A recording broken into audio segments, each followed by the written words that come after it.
Thank you for watching video number 5, Papaws Garden Supply video. Today we're going to talk about the plants that I started from seed, and we'll take a look at these peppers and petunias, talk for a minute about that, and then we're going to go to the garden. And in the garden we'll talk about the wide row planting we did with carrots as well as broccoli and cabbage, and how we're handling the weeds and what we're going to do mulching and things like that.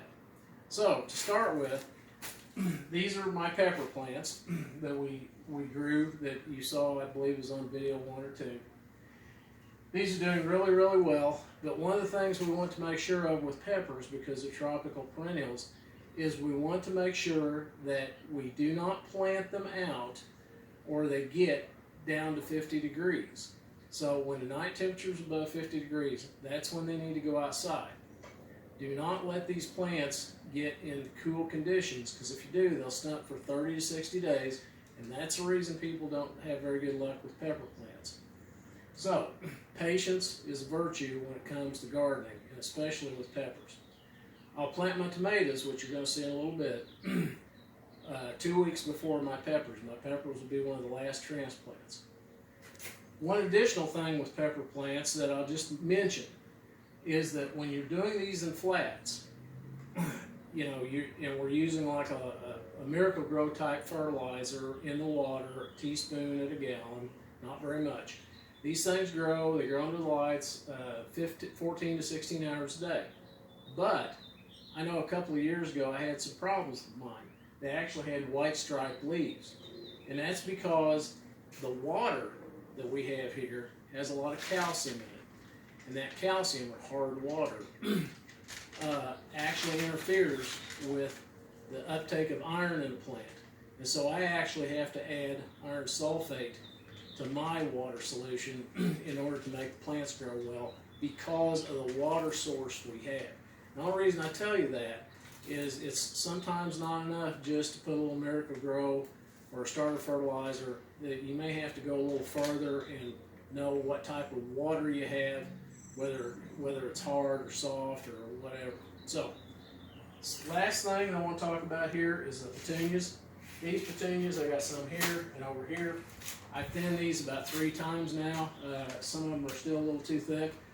These are the ones I seed on top of the soilless mix. That's all I did. I thinned them out a couple of times. They're growing under the lights here in another 2 weeks. They'll be about 6 inches tall and ready to put out, and they'll start blooming. Very inexpensively. In fact, I may leave a few of these a little thicker so that I can just transplant a few extras. Even though this is 64 plants, I'll probably end up with about 80. So that's a pretty good deal. Now we're going to pause for a minute and go out to the garden, and we'll talk a minute about the thinning and transplanting some other things. Stop it. Welcome back. This is video number 5 of Papaws Garden Supply. We're out here in the garden, and a video or 2 before we had seeded these carrots in wide rows, as well as these other plants on the other side. Now, one of the problems that carrots have is, number 1, they take a while to come up, and number 2, they tend to be a little too thick. And one of the easiest ways to thin carrots, and I've already done this once a couple of days ago, is to take just a rake like this and essentially just rake gently right down through, just single pass all the way down, and that will thin quite a few of the carrots out very easily and very quickly. That allows the carrots that are there to grow a little faster, come up a little quicker, get a lot bigger, because carrots need to have a little space between them, maybe an inch or so, in order to grow to be nice and big. So I know it's hard to thin stuff, but you got to do it for these. And the last thinning that I do, I'll actually do a hand thinning where I'm just plucking them out with my fingers, and then I'll weed any little weeds that are there. And that'll be about the last thing I do for carrots, other than we're going to have about 3 or 4 days of rain. I put some additional fertilizer. This is that high phosphorus fertilizer. Just sprinkled a little bit down this wide row. Tonight it's going to rain. It'll soak that in, and then these are going to jump really up. That's one of the things about carrots, they grow really, really fast once they're up. Now, second thing I want to talk about is this lettuce bed.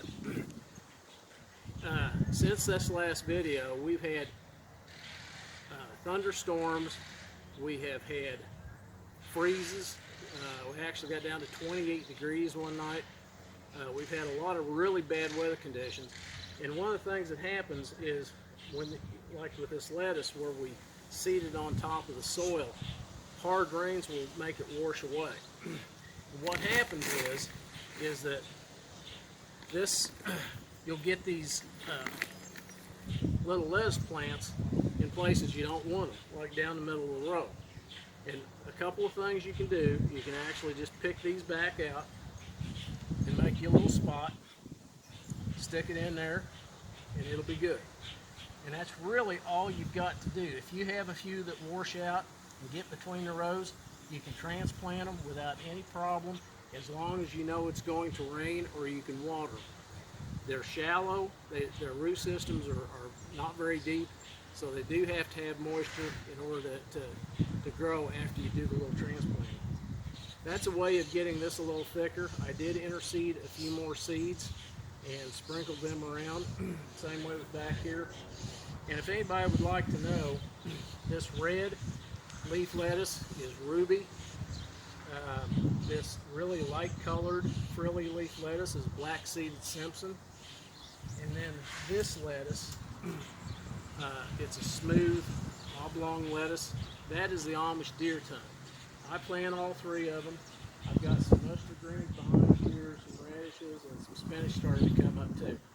So this will all fill out. It just takes a little time. Now, the last thing I need to talk to you about on this video is something about weeds in a wide row. I've got this cabbage here, and one of the things that happens when you get these wide rows is you have these little small seedlings that come up. This is actually henbit. But before I put mulch on, because it's been too cool, before I put mulch on, you're going to get these little seedlings come up. One of the easiest way to handle weeds in a garden without a lot of fuss or work is to do what's called the stale seed bed.